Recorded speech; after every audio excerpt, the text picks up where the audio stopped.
Que la paix de Dieu, la grâce de notre Seigneur Jésus-Christ et la communion fraternelle à travers le Saint-Esprit vous soient multipliés partout où vous êtes. C'est bel et bien votre serviteur, Mabiala Christian. Nous sommes là pour la suite de notre enseignement que nous avions commencé sur les blessures intérieures. Aujourd'hui, nous allons entrer directement dans notre phase 3, volume 3. Et dans notre volume 2, nous avons montré les causes des blessures intérieures. Et comme définition, nous avions dit que les blessures intérieures, ce sont des souffrances de cœur sentimentales ou affectives dont l'origine peut se situer à n'importe quel moment ou étape de la vie, pendant la conception, la naissance, petite enfance, âge scolaire, adulte, dont les effets peuvent persister jusqu'aujourd'hui. Et le terme intérieur veut tout simplement dire le cœur, blessure de cœur. Et dans la Bible, on définit le cœur comme étant l'âme. Marc 7, versets 18 à 23, on nous explique que c'est de l'intérieur qui proviennent la source de toutes choses. C'est-à-dire que quand on parle de cœur, on parle de l'âme de la personne. Dans notre volume 2, nous allons parler du manque d'amour comme étant la cause des blessures intérieures, l'injustice, l'impartialité, la grâce de Dieu sur une personne, violence sexuelle, manque de reconnaissance, l'injustice, la trahison. Nous avions touché des blessures liées à la sorcellerie, comme maladie démoniaque, prison satanique, mari, femme de nuit. Nous avions parlé des blessures au niveau conjugal, blessures liées à un manque d'attention dans le ménage, l'adultère, le viol, déception amoureuse, les blessures liées aux comparaisons. Nous avions touché aussi des blessures au milieu professionnel, sur la sextocratie, le point est sexuellement transmissible au niveau de l'université, et au niveau sociétaire, nous avions dit une personne qui fait l'échange de sexe rien que pour avoir du travail, c'est la cause aussi des blessures intérieures. Nous avions touché des blessures intérieures au milieu ecclésiastique. Nous avions parlé de la mauvaise gérance pastorale qui est aussi l'une des causes des blessures au milieu ecclésiastique. Cela donne naissance aux dislocations familiales par une prophétie. Aujourd'hui, nous avions beaucoup des enfants de la rue, division de ménage, le mariage arrangé, les arrangements de mariage, blessés par la prédication des jetons, des pierres, par la prédication, manque de secrets ministériels, manque d'éthique, cela aussi peut causer des blessures intérieures. Nous avions parlé aussi de comment détecter une personne blessée. Nous avions parlé une personne blessée développe en lui l'esprit de rancune, comme Absalom avait développé rancune. Après 2 ans, il vengea son frère Amnon et le tua. Nous avons parlé de la haine, de l'envie, de l'hypocrisie, des silences exagérés. Absalom avait conçu de la haine, mais pendant 2 ans, c'est alors il était parti pour tuer. Vous allez voir aussi avec Ésaü qui avait conçu de la haine, mais il cherchait ou il attendait seulement le jour de la mort de son père Isaac pour aller tuer son frère Jacob. Nous avons parlé d'esprit d'éprouver les autres ou de la compétition, l'esprit de la rivalité. Cela donne aussi la naissance aux blessures intérieures, comme était le cas de Anna et Pénina. Réaction aggravée sur les choses simples, l'esprit de culpabilité. Vous allez voir une personne qui demande pardon déjà pour un péché oublié pendant déjà, ça fait 20 ans, ça fait 15 ans, ça fait 1 année. Il demande toujours le pardon pour un péché qu'elle avait déjà confessé depuis. L'insensibilité, le blessure peut dévier aussi le but de l'onction. Nous avons parlé dans Luc 4 que le but de l'onction c'est pour guérir les cœurs brisés, mais les blessures peuvent faire en sorte que l'onction soit déviée, parce qu'il y a un principe de l'onction, tout ce qui touche le cœur influence l'onction. Vous imaginez, vous voulez aller prêcher et on vous annonce que votre femme est morte. ou votre mère ou votre père, cela va influencer votre cœur. Et c'est de la même façon quand votre cœur est influencé dans le bon côté, il y a une probabilité que votre onction aussi soit influencée. Nous avons parlé de blessures peut dévier le but de l'onction, par exemple de prières, de malédictions, de suspensions exagérées, des livraisons au diable même exagérées dans une église. Cela démontre que l'homme de Dieu souffre de blessures intérieures, manque de pardon, rappel du passé. Une personne qui n'arrive pas à pardonner et te rappelle du passé, rien que par un petit problème, directement toutes les choses anciennes sont surgies. Complexe d'infériorité, tristesse, esprit de contradiction, peur, esprit de la timidité, et sentiment de rejet, hostilité, nerveux, violent, insupportable. Si tu te donnes une parole, tu dis waouh, ça peut faire rentrer la personne dans les toxicomanies, boire des choses compliquées, de bière, se droguer. D'autres choses, vous pouvez remarquer l'impudicité exagérée. C'est pas tous ceux qui font l'impudicité sont, je sais pas comment, mais il y a d'autres qui souffrent des blessures intérieures. Ça peut développer même un esprit de suicide. Et plus dur ou plus compliqué encore, des blessures intérieures peuvent développer des maladies du cœur, des maladies de l'estomac. Vous voyez, donc des blessures intérieures, ce sont de mauvaises choses, et il y a plusieurs critères pour savoir la personne développe des blessures intérieures. Mais aujourd'hui, nous parlons de remèdes spirituels pour des guérisons des blessures intérieures.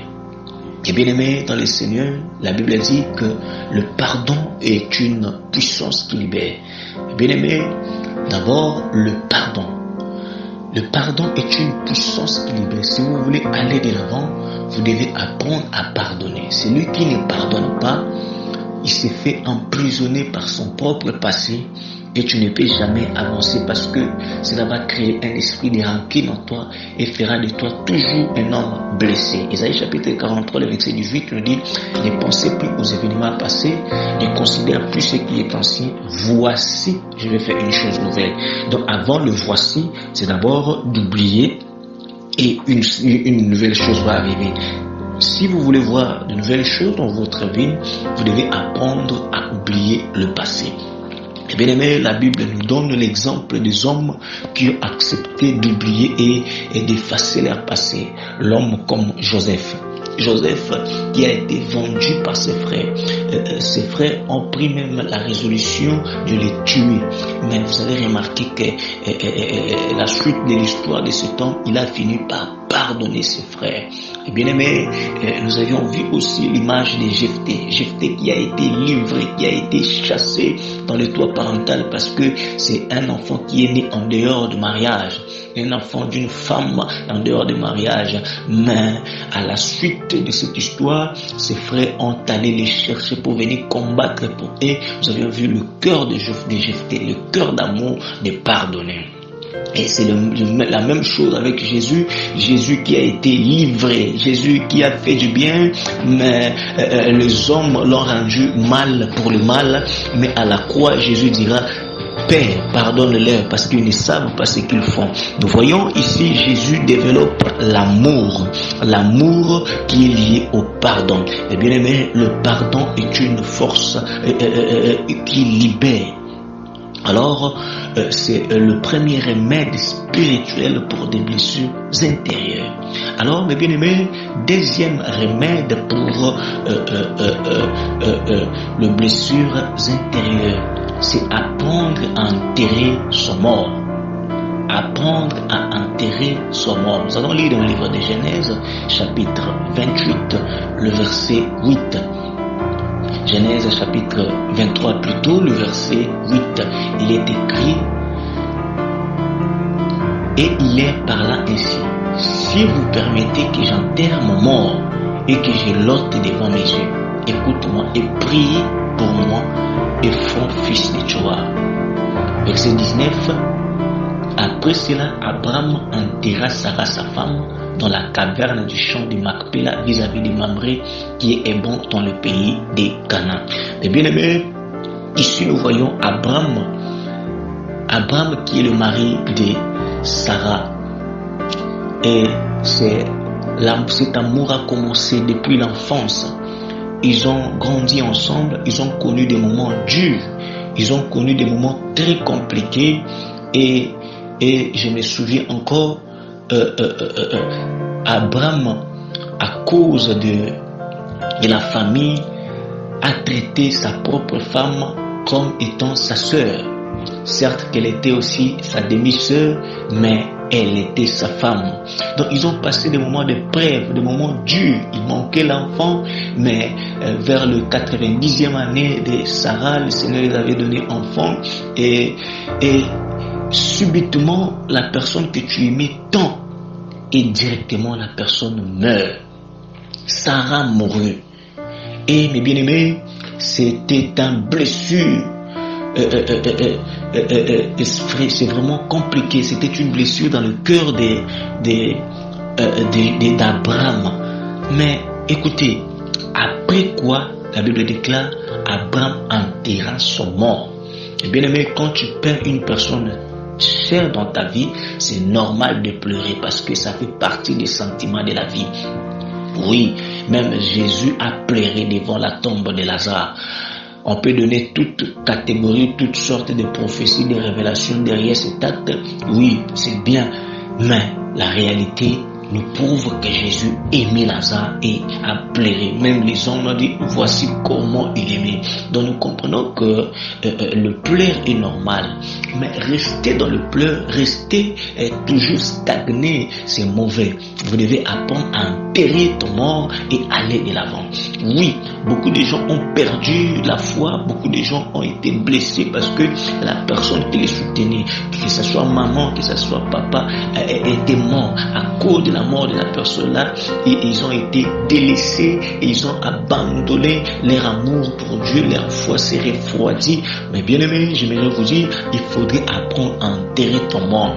Ton mort peut aussi être ton passé, ton mort peut aussi être une relation amoureuse. Tu aimais tellement cet homme là, tu aimais tellement cette femme là, mais il a fini par te quitter comme ça. Aujourd'hui, jusqu'à aujourd'hui, tu n'arrives pas à les oublier, tu n'arrives pas à ôter ces fardeaux-là dans ton cœur. Mais bien aimé, aussi longtemps que tu vas développer ces sentiments-là, tu ne pourrais pas aller de l'avant. Il faudrait apprendre à pouvoir faire quoi? À pouvoir enterrer ton mort. Ça peut être le travail que tu avais perdu. Oui, tu l'avais perdu, mais il faudrait apprendre à enterrer ton mort et à aller de l'avant. Et bien aimé, nous continuons pour parler d'un autre point. Nous sommes toujours dans le remède. Nous parlons maintenant du Saint-Esprit. Le Saint-Esprit, c'est un médecin. Le Saint-Esprit, c'est vraiment un remède efficace pour les blessures intérieures. Luc chapitre 4, le verset 18, il est écrit, l'Esprit du Seigneur est sur moi, car il m'a oint pour annoncer la bonne nouvelle. Voyez, l'Esprit du Seigneur est sur moi parce qu'il m'a envoyé pour annoncer une bonne nouvelle aux pauvres. Il m'a envoyé pour guérir ceux qui ont le cœur brisé. Pour guérir ceux qui ont le cœur brisé. Et bien aimés dans le Seigneur, nous comprenons que le but de l'onction, c'est pour faire quoi? C'est pour guérir le cœur brisé. Et bien aimés, le Saint-Esprit, c'est la seule personne qui nous connaît mieux. Là où les hommes te regardent, là où les hommes te condamnent, mais le Saint-Esprit qui vit au-dedans de toi, il compatit avec toi. Et bien aimés, le Saint-Esprit est la remède efficace pour nos blessures intérieures. Mais bien aimé, quand le Saint-Esprit te bande la plaie, je vous dis, c'est tellement merveilleux. Mais vous allez remarquer que le fruit des blessures intérieures se développe par des mauvaises choses, mais le Saint-Esprit nous fait tellement du bien. Galates chapitre 5, le verset 19, là-bas on nous dit ceci, on nous parle des œuvres de la chair qui est les œuvres de de la personne qui est blessée. On nous dit, or les œuvres de la chair sont manifestes, ce sont l'impudicité. Une personne qui souffre de blessures intérieures développe l'impudicité, l'impureté, la dissolution, l'idolâtrie, la magie. Vous allez remarquer une famille qui font des maisons à maison, des sorciers, des maisons de nganga, des maisons de fétichés. Pourquoi? Parce qu'ils sont blessés, ils sont à la recherche de la vérité. Les inimitiés, les querelles, les jalousies, les animosités, les disputes, les divisions, les sectes, l'envie, l'ivrognerie, les excès de table. Bien aimé, mais écoutez maintenant, quand le Saint-Esprit vient, avec le fruit du Saint-Esprit, il développe quoi? Il développe d'abord l'amour. Vous voyez? Donc, une personne qui a perdu l'amour, une personne qui se sentait trahie, une personne qui se sentait compliquée, mais le Saint-Esprit vient avec l'amour, et l'amour de cette personne devient une personne amoureuse, une personne qui ne pouvait pas développer une bonne relation avec les autres, mais l'amour envahit tellement son cœur. Il y a aussi la joie. Une personne devient joyeuse. Vous savez, une personne qui est blessée développe aussi la timidité, développe aussi la tristesse. Mais le Saint-Esprit vient pour nous donner la joie. Il nous donne la paix. Une personne qui est blessée développe aussi la culpabilité en lui. Mais le Saint-Esprit vient pour nous donner la paix, la patience, la bonté, la bénignité, la fidélité.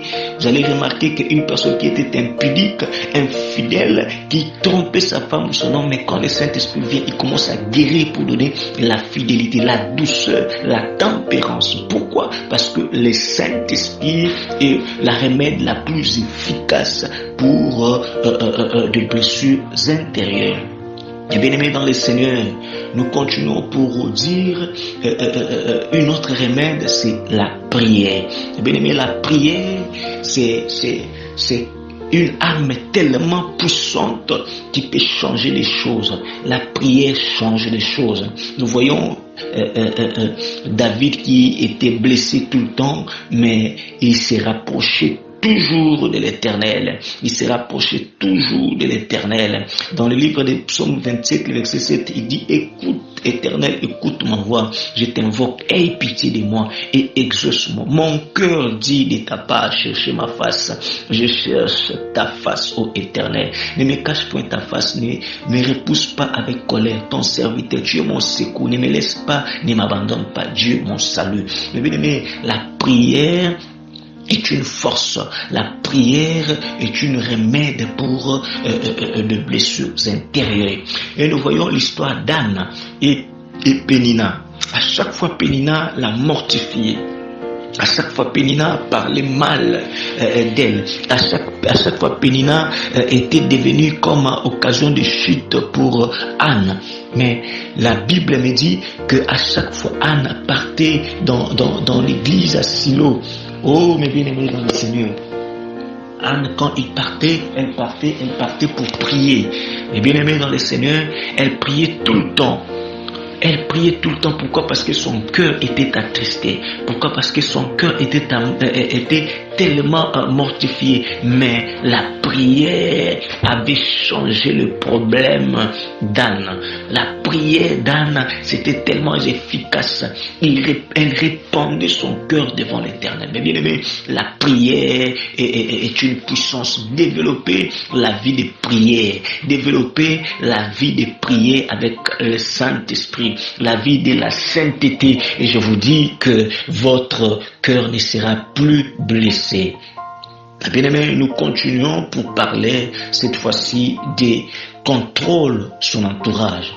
Nous parlons de la prudence qui est aussi une remède efficace pour des blessures intérieures.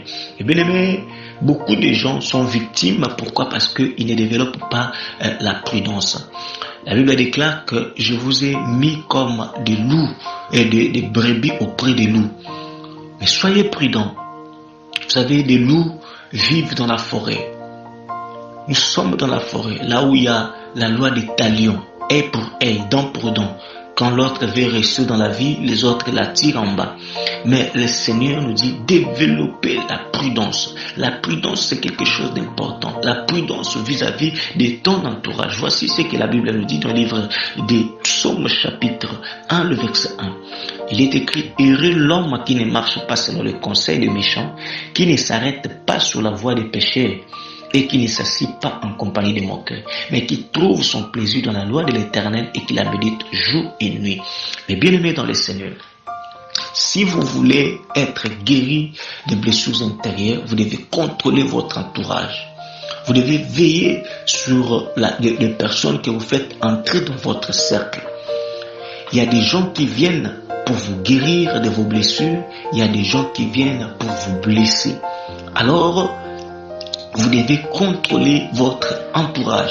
Pourquoi? Parce que celui qui ne contrôle pas son entourage serait surpris. Proverbe chapitre 22, le verset 3 nous dit « L'homme prudent voit le mal et se cache. » Vous voyez, mais les simples avancent et sont punis. Vous devez développer cette attitude de pouvoir contrôler votre entourage. C'est tellement important. Pourquoi? Parce que vous ne serez pas surpris. Mais, bien aimé, dans le livre de Psaumes, chapitre 34, le verset 6, j'aime ça. Psaume 34, le verset 6, il est écrit, quand on tourne vers lui les regards, on est rayonné de joie et les visages ne se couvrent pas de honte. Cela veut dire, fais de Dieu ton ami, fais de Dieu ta priorité et ne t'occupe pas seulement de l'entourage des hommes qui te font du mal. Quand tu contrôles ton entourage et quand tu tournes le regard vers Dieu, c'est Dieu qui va t'enseigner à propos de ton entourage. C'est Dieu qui va te dire non, celui-ci est une bonne personne, celui-ci est une mauvaise personne. Eh bien aimé, on ne fait pas le choix par rapport à ce qui vous frappe dans les yeux, mais on fait le choix des amis par rapport aux critères. Un jour, le frère de Jésus lui ont dit,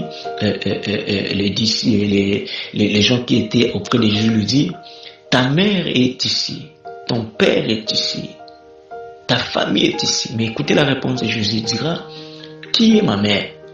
Qui est mon frère? N'est-ce pas, c'est lui qui écoute la parole de Dieu avec moi. Donc nous comprenons que pour Jésus, pour être son ami, pour être dans son entourage, vous devez développer l'esprit d'écoute de la parole de Dieu. Vous devez faire de la parole de Dieu votre priorité. Donc, pour faire le choix des amis, il faudrait donner aussi des critères. Ton ami n'est pas mon ami. Ce n'est pas parce que vous étudiez ensemble et que vous devenez des amis. Non, vous êtes des collègues de classe, mais vous n'êtes pas des amis. Il y a d'autres personnes parce que vous vendez dans un même shop, vous vendez dans une même boutique, vous vendez dans une même marché et il devient ton ami, elle devient ton ami. Non, il n'est pas ton ami, mais il est juste ton collègue de service. Et bien aimé, si vous comprenez ça, vous serez moins blessé. Parce qu'il y a des personnes que vous appelez amis, vous les faites rentrer dans votre cercle, vous les parlez de tous vos problèmes, même pour les problèmes de vos intimités. Ce sont les mêmes personnes-là qui vous poignardent au dos. Et la fois dernière, dans le volume 2, je vous ai parlé d'une sœur qui recevait son amie, sa sœur de l'église. Elle a fait entrer dans le cercle de sa famille et cette dernière avait connu le point faible et le point fort de la famille. Elle a fini par arracher son mari, arracher le mari de la sœur là. Et aujourd'hui, les choses sont tournées mal. Pourquoi? Parce que c'était pas son ami. Mais quand nous tournons notre regard vers le Seigneur, on est rayonné de joie. Pourquoi? Parce que le Seigneur va nous dire celui-ci est la bonne personne, celui-ci n'est pas la bonne personne. Mais le critère que vous allez poser va vous aider. Les critères, ça va vous aider. Moi, je ne prends pas l'alcool. Alors, dans mon entourage, il ne peut pas avoir des gens qui prennent l'alcool. Non. Moi, je ne fréquente pas des boîtes de nuit. Moi, je fais pas la belle étoile. Mais pourquoi dans mon entourage, il y aura des gens qui font ces choses. Alors, ceux qui seront dans mon entourage, ce sont des gens qui développent la vie que j'ai pris comme habitude. C'est-à-dire que ceux qui sont avec moi, ce sont des gens qui développent la vie de la parole. Et bien aimé, il y a aussi des blessures imaginaires. Il y a d'autres personnes qui sont blessées, mais en réalité, ils sont blessés rien que par rapport à leur imagination. Parce que la vie de personnes sont en train de parler, certainement ils sont en train de parler de mon nom. Non, peut-être c'était pas son nom. Vous voyez? Parce qu'il s'est habillé comme ça. Cela veut dire c'est comme ça. Parce qu'il ne m'a pas salué, c'est comme ça. Vous voyez? Il développe des luttes par les envies. Vous voyez? Jacques 4, Jacques 4, le verset 1er, nous dira que d'où viennent les luttes et d'où viennent les querelles parmi vous, n'est-ce pas? De vos passions qui combattent dans vos membres. Vous convoitez et vous ne possédez pas. Vous êtes meurtriers et enviés et vous ne pouvez pas obtenir. Vous avez des querelles et des luttes et vous ne possédez pas. Donc, vous savez, il y a d'autres personnes qui développent des sentiments de blessures intérieures par elles-mêmes. Alors, pour ce genre de personnes, la remède la plus efficace, c'est ce que nous appelons la repentance. La repentance, c'est le remède la plus efficace pour vous qui développez des blessures imaginaires. La repentance, c'est métanoïa, tourner le regard vers Dieu, changer et avoir la capacité, le choix, la décision de pouvoir changer vos habitudes du passé et suivre Dieu. Bien aimé, je vais donner un dernier point, c'est de là que je vais m'arrêter. Confessez vos péchés les uns aux autres. Confessez vos péchés les uns aux autres. Et bien aimé, il y a des blessures intérieures. Même si tu pries, même si tu gênes, ça va pas aller. Ça demande seulement la confession. Pourquoi? Parce que il y a d'autres choses qui demandent être mises à nu. La Bible dit dans le livre de Jacques, chapitre 5, le verset 16, il est écrit: confessez donc vos péchés les uns aux autres et priez les uns pour les autres afin que vous soyez guéris. Voyez, pour que vous soyez guéris, vous devez prier les uns aux autres. Et la prière fervente du juste a une grande efficacité. Et bien aimé, la question qui se pose, ce n'est pas de confesser, mais à qui on doit se confesser. Pourquoi? Parce qu'il y a d'autres personnes, si tu confesses tes péchés, et ça serait comme un laisser-passer pour lui. Alors, tu dois confesser tes péchés d'abord à la personne qui t'aime. Parce que l'amour ne détruit pas, l'amour ne soupçonne pas, l'amour n'envie pas. Tu dois confesser tes péchés à la personne qui t'aime. Et bien aimé, et à la personne qui a la vie de prière, qui développe la vie de sanctification. Parce que à la suite on dit la prière fervente des justes a une grande efficacité. Pour que votre prière soit efficace afin de bander, afin d'enlever, de guérir vos blessures, il faudrait que la personne soit juste. Parce que ensemble vous allez prier pour le problème. Ensemble vous allez vous mettre d'accord pour les prières. Et bien aimé, mais la Bible nous donne des hommes capables. Des Chroniques chapitre 20, le verset 20, il est écrit: confiez-vous à l'Éternel, vous serez affermis. Mais à mes serviteurs, le prophète, vous réussirez. Nous comprenons que les hommes de Dieu de Éphésiens 4, 11, ce sont là pour votre perfection. Ce sont là pour vous arranger. Ce sont là pour s'occuper de vos cas. Donc, les hommes de Dieu sont des personnes modèles à qui on doit se confesser, à qui on doit confesser nos prières, nos fautes. Bien aimé, tu dois chercher un pasteur sérieux, un pasteur digne, un pasteur qui marche dans la crainte de Dieu et un pasteur discret. Parce que la discrétion, c'est aussi quelque chose de très important dans la gérance ministérielle. Un pasteur discret qui va prendre ton problème comme son souci.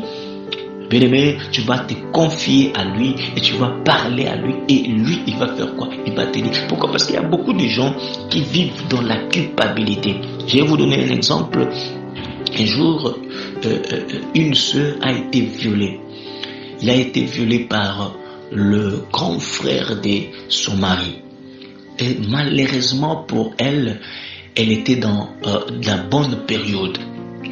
Alors, cette dame était tombée enceinte.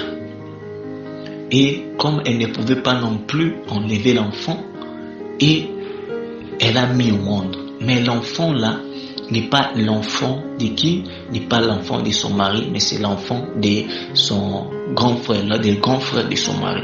Vous voyez, de telles choses, c'est compliqué, ça paraît facile, mais c'est quelque chose qui peut faire quoi? Qui peut disloquer toute une famille.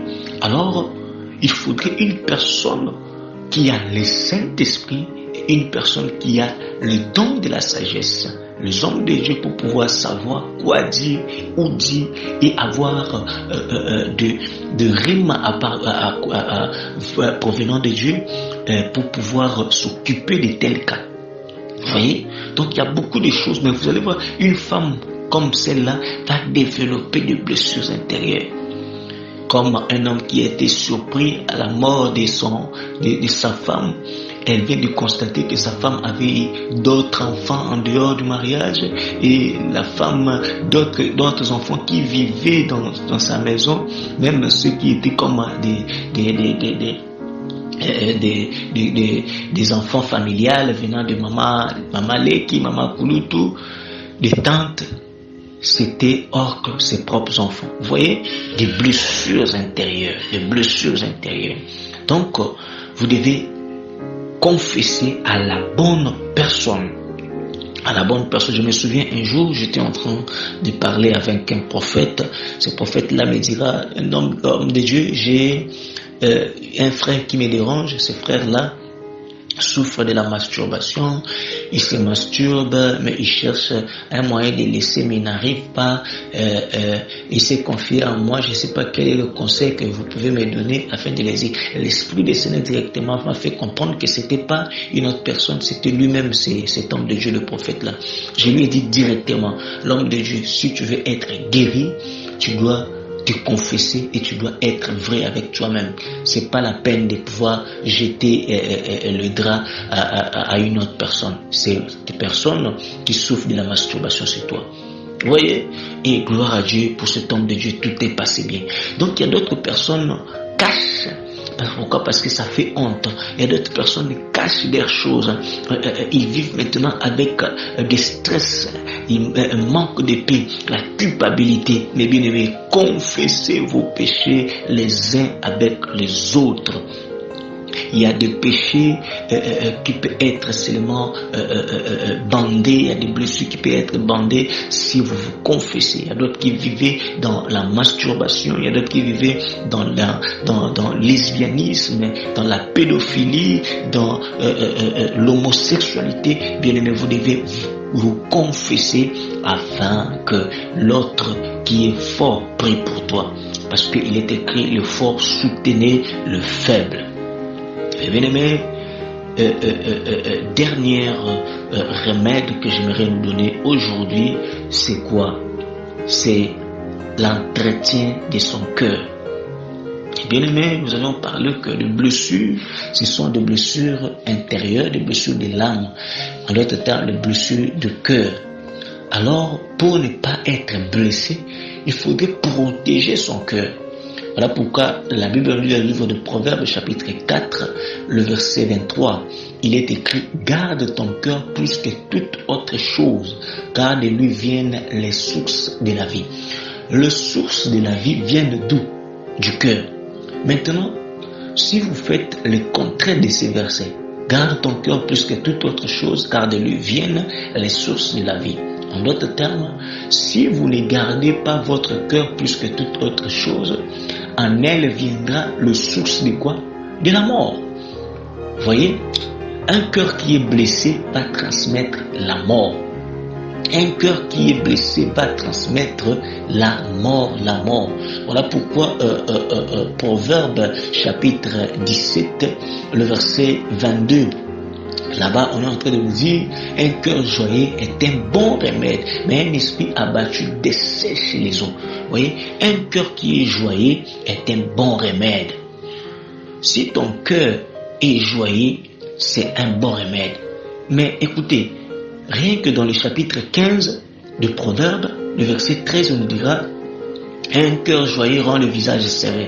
Mais quand le cœur est triste, l'esprit est abattu. Nous comprenons que le cœur peut influencer aussi l'esprit de la personne.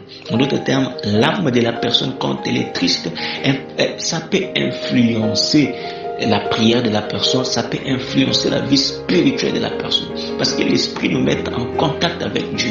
Mais quand ton âme est attristée, quand ton âme est abattue, vous ne pouvez pas être en bonne relation avec Dieu. Voilà pourquoi, quand le Saint-Esprit est attristé, il ne fait rien. Il est là.